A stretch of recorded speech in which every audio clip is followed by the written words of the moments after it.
नमस्कार, मैं हूं शीनम शर्मा। बहुत स्वागत है इस बुलेटिन में आपका। सबसे पहले बात अल्मोड़ा की करेंगे। अल्मोड़ा के द्वाराहाट में विधायक मदन बिष्ट और इंजीनियरिंग कॉलेज के निदेशक के मामले में अब नया मोड़ आ गया है। अब विधायक का एक वीडियो सामने आया है जिसमें विधायक डायरेक्टर के घर पर पहुंचे हैं और यहां पर काफी हंगामा हुआ है। वीडियो में मदन बिष्ट को साफ देखा जा सकता है और मदन बिष्ट चिल्लाते हुए दिखाई दे रहे हैं, जबकि घर के अंदर से किसी महिला की भी आवाज आ रही है और वो विधायक को जाने के लिए कहती है। इससे पहले द्वाराहाट विधायक मदन बिष्ट ने इंजीनियरिंग कॉलेज की समस्याओं को लेकर निदेशक को फोन किया तो निदेशक ने फोन नहीं उठाया, जिसकी वजह से उनमें रोष भी देखने को मिला था। क्या हो गया विधायक जी? बच्चे हैं घर में, बच्चे घर में। अरे आप क्या कर रहे हैं? क्या आप क्या कर रहे हैं? बच्चे घर में यहाँ पर। आप बंद करो। बच्चे घर में यहाँ पर। आप क्या कर रहे हैं यहाँ पर? आप बच्चे घर में यहाँ पर। आप लोग क्या कर रहे हैं यहाँ पर? भारती जी सब लोग सारे फिगर की यहाँ आओ। आप जाइए। हाँ, अगर किसी को कुछ हुआ मैं रखूंगा। आप जाइए। बच्चे घर में। रुड़की में युवकों के बीच मारपीट का एक वीडियो वायरल हो रहा है जिसमें मामूली सी कहासुनी के बाद जमकर मारपीट हुई थी। वीडियो 12 सितंबर का बताया जा रहा है और पुलिस सीसीटीवी फुटेज के आधार पर जांच में जुटी हुई है। फिलहाल 3 युवकों को हिरासत में ले लिया गया है।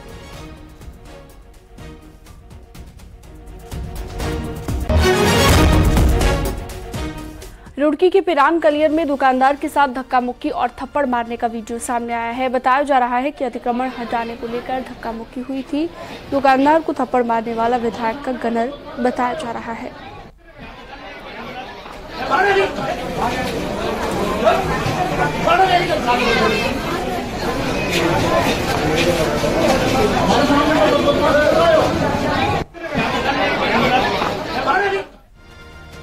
उत्तराखंड एसटीएफ ने अंडरवर्ल्ड डॉन छोटा राजन के करीबी को गिरफ्तार कर लिया है। भारत नेपाल बॉर्डर से दीपक सिसोदिया को गिरफ्तार किया गया।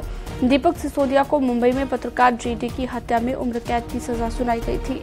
पैरोल पर बाहर आने के बाद दीपक फरार हो गया था और 1 साल से नेपाल में छिपा हुआ था।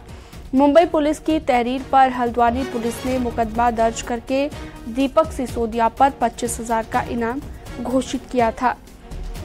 दीपक सिसोदिया को 2011 में मुंबई में हुए पत्रकार जेडी हत्याकांड में उम्र कैद की सजा हुई थी।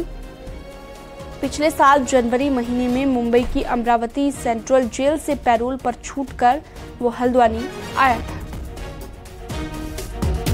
इनमें से एक दीपक सिसोदिया नाम का अभियुक्त था जिसके द्वारा वेपन सप्लाई किए गए थे इस गैंग को, जो कि घटना में प्रयोग किए गए थे और उसको वहां पर मुंबई पुलिस के द्वारा पूर्व में गिरफ्तार किया गया था और ड्यूरिंग ट्रायल के बाद में इसको उम्र कैद की वहां पर सजा हुई थी और ये अमरावती में इस सजा को काट रहा था। इसी बीच इसके द्वारा जनवरी 2022 में पैरोल पर ये आया था। ये मूल रूप से हल्द्वानी का रहने वाला है और 45 दिन की इसकी पैरोल हुई थी, लेकिन ये पैरोल का पीरियड खत्म होने के बाद वापस नहीं गया और फरार हो गया। चमोली के पगनो गांव में आज एक मकान भरभरा कर ध्वस्त हो गया। पिछले कई दिनों से मकान के ऊपर लगातार भूस्खलन हो रहा था, जिससे न सिर्फ ये मकान बल्कि पूरे गांव पर खतरा आ गया था और अब मकान पूरी तरह से ध्वस्त हो गया है। तस्वीरों में भी आप देख सकते हैं कि कैसे मकान अचानक से धराशायी हो गया। इस दौरान हालांकि आसपास कोई नहीं था। सुरक्षा के नजरिए से मकान पहले ही खाली करा दिया गया था, लेकिन कुछ ही सेकंड में पूरा घर ध्वस्त हो गया।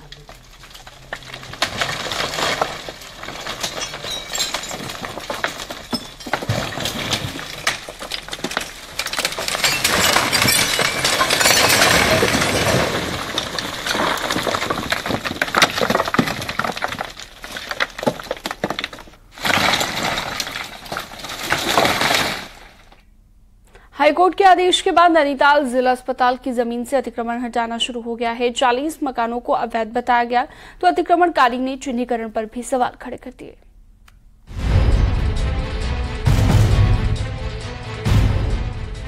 नैनीताल में अतिक्रमण पर बुलडोजर की कार्रवाई तेज हो गई है।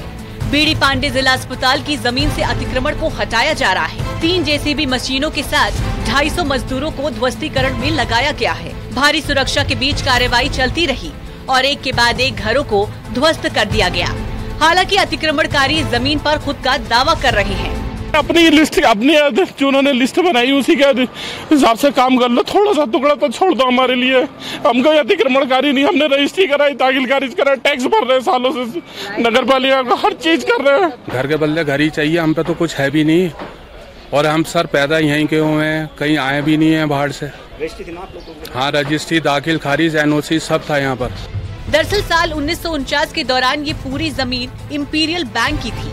बाद में बैंक से इसे जिला अस्पताल ने खरीद ली, जिसमें से 3,500 वर्ग मीटर की जमीन को KMVN को रोपवे के लिए दे दी।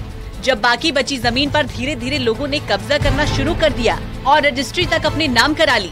साल 2014 के बाद से ही हाई कोर्ट इस जमीन को खाली कराने का आदेश देता रहा। बाद में मामला सुप्रीम कोर्ट तक भी पहुंचा, लेकिन अतिक्रमणकारियों को कहीं से भी राहत नहीं मिली। वो चीजें सब पहले देखी जा चुकी हैं। लोगों ने चार्टर लॉज में रजिस्ट्री कराई है और BD पांडे की जो भूमि है उसमें कब्जा किया हुआ है। ये पहले कोर्ट में देखा जा चुका है और डिसाइड हो चुका है। सरकारी जमीन पर कब्जा कोई एक दिन में नहीं होगा और न ही रातों रात लोगों के घर खड़े हो गए।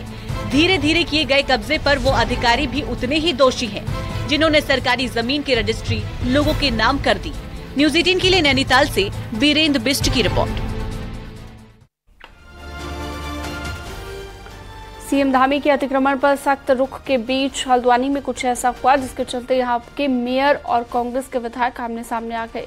तो कांग्रेस के विधायक के लॉन तक को मेयर ने अतिक्रमण किया हुआ बता दिया और मामला हाईकोर्ट पहुंच गया।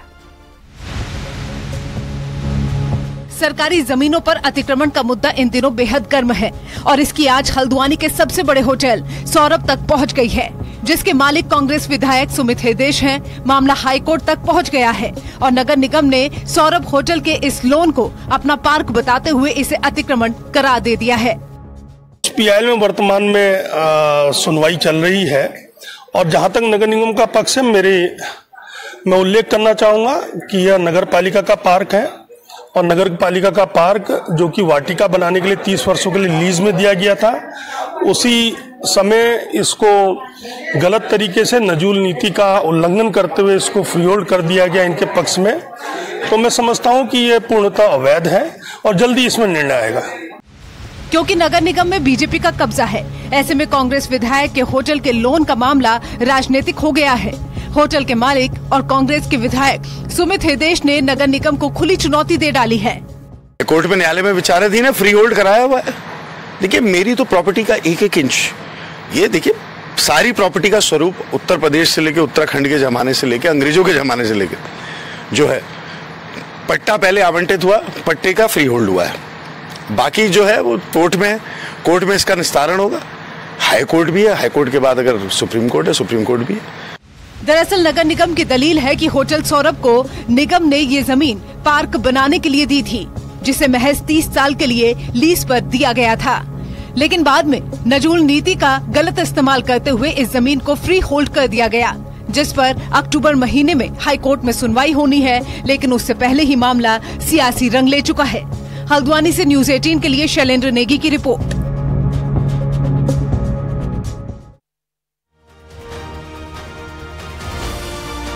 कृषि विभाग में जिलों में बैठे अफसर आदेशों को लेकर गंभीर नहीं दिखते और इसी मुद्दे को लेकर सोमवार को कांग्रेस नेता सूर्यकांत धस्माना ने प्रेस वार्ता की। उन्होंने कहा कि 8 सितंबर को पौड़ी के मुख्य कृषि अधिकारी को देहरादून अटैच करने का आदेश दिया गया था, लेकिन सचिव के आदेश को नहीं माना गया और 10 दिन के बाद भी अब तक देहरादून अटैच नहीं हुए हैं। कांग्रेस के मुद्दे पर कृषि मंत्री गणेश जोशी ने कहा कि मुख्य कृषि अधिकारी मेडिकल पर चले गए थे, लेकिन अब वो देहरादून में ज्वाइन करेंगे। एक जिला मुख्य कृषि अधिकारी को पौड़ी के आरोप लगा करके अटैच किया जाता है देहरादून। 10 दिन हो गए, 8 तारीख को 8 सितंबर को उसका अटैचमेंट हुआ। 10 दिन में वो पूरा मौका दिया जा रहा है कि आप बार्गेनिंग करिए, सौदेबाजी करिए, अटैचमेंट। शाम तक वो व्यक्ति यहाँ पर रिपोर्ट करेगा।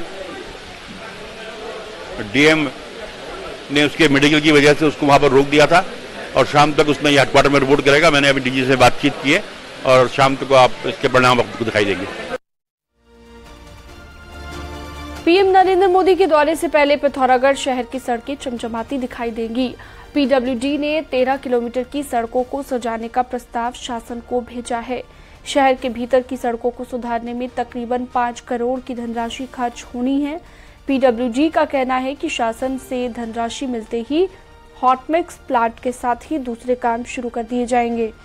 पीएम नरेंद्र मोदी का 11 अक्टूबर को पिथौरागढ़ का दौरा प्रस्तावित है और पीएम यहां पर स्पोर्ट्स स्टेडियम में एक जनसभा को भी संबोधित करेंगे। शहर के जितने भी हमारे पुरानी जितनी भी सड़कें हॉट मिक्स की हैं उनको हम दोबारा से रिसरफेसिंग कराएंगे और थर्मोप्लास्टिक पेंट है, कैटाई है, तो सौंदर्यीकरण के सड़कों का हमारा काम होना है। इसमें 13 किलोमीटर की हमारी अभी टोटल सड़कें हैं जिसमें 5.9 करोड़ का हम लोगों ने एक आंकड़न बनाया है।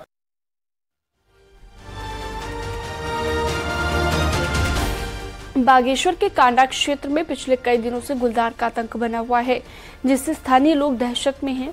स्थानीय लोगों ने वन विभाग से गुलदार को पकड़ने की मांग उठाई है।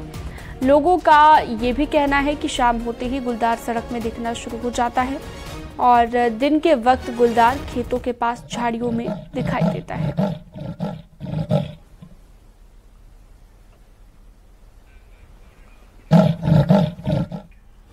देहरादून में डेंगू के बाद स्क्रब टाइफस के केस आने से हड़कंप मच गया है। उड़ीसा और हिमाचल में स्क्रब टाइफस से 14 लोगों की मौत हुई थी, जिसके बाद से इस बीमारी को लेकर लोगों में खासा डर दिखाई दिया। देहरादून में स्क्रब टाइफस के मामले सामने आने के बाद मंत्री धन सिंह रावत ने अफसरों की मीटिंग बुलाई, जिसमें बचाव को लेकर बातचीत की गई।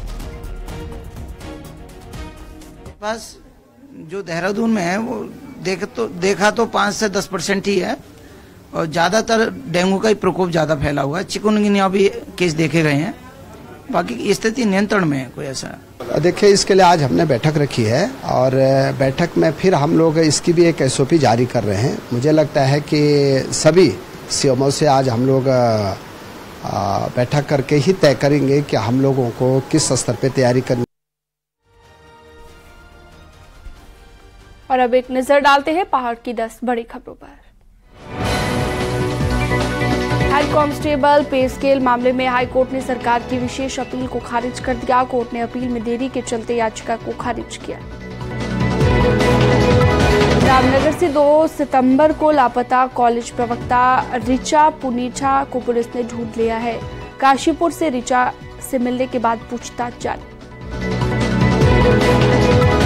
अंकिता भंडारी मर्डर केस को 1 साल हो चुका है। इस पर कांग्रेस ने हरिद्वार में कैंडल मार्च निकाला, सरकार के खिलाफ नारेबाजी की। रुद्रप्रयाग में हुई भारी बारिश के बाद बद्रीनाथ हाईवे बंद हो गया, जिसके बाद दोनों तरफ गाड़ियों की लंबी कतार लग गई। केदार तुंगनाथ मंदिर की छतरी का जीर्णोद्धार कार्य आज से शुरू हो गया है। भगवान शिव के बाहु और हृदय की यहाँ पर पूजा होती है। हरिद्वार में नेपाल भारत की संस्कृति की झलक, हरितालिका तीज महोत्सव का आयोजन। महोत्सव में नेपाल की अभिनेत्री नीतू कोइराला और गायक ऋतु कंडेल शामिल हुई। केदारनाथ धाम में आज तंवर पुरोहितों का आंदोलन अनशन में तब्दील हो गया। 2 सूत्रीय मांगों को लेकर अभी तक कोई काम न होने के चलते फैसला। उत्तरकाशी में उत्तराखंड बीजेपी के मीडिया प्रभारी मनबीर चौहान ने कार्यकर्ताओं के साथ बैठक की और कहा, आगामी सरकार युवाओं को लगातार रोजगार दे रही है। अल्मोड़ा में बीजेपी युवा मोर्चा ने जिला अस्पताल में रक्तदान किया। पीएम के जन्मदिन को बीजेपी सेवा पखवाड़े के रूप में मना रही है। रुड़की के बेलड़ा गांव में 3 महीने पहले बवाल के बाद अब पीड़ित परिवार अपनी 12 सूत्रीय मांगों को लेकर नगर निगम के सामने धरने पर बैठा।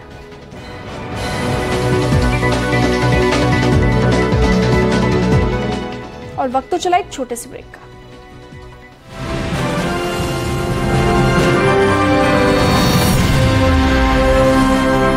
पेट सफा उडियारी बैंड रोड को 2 लेन में तब्दील करने की कवायद तेज हो गई है। इस अहम रोड के 2 लेन में तब्दील होने से सैकड़ों गांवों को जहां पर आसानी इससे होगी, वहीं कसार देवी, बागेश्वर, चोकोड़ी और मुनस्यारी जाने वाले सैलानियों को भी आसानी होगी। देखिए,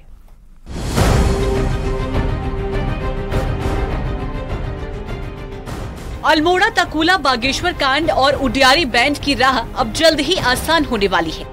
125 किलोमीटर लंबी इस रोड को 2 लेन में तब्दील कराने की सभी औपचारिकताएं पूरी हो गई है।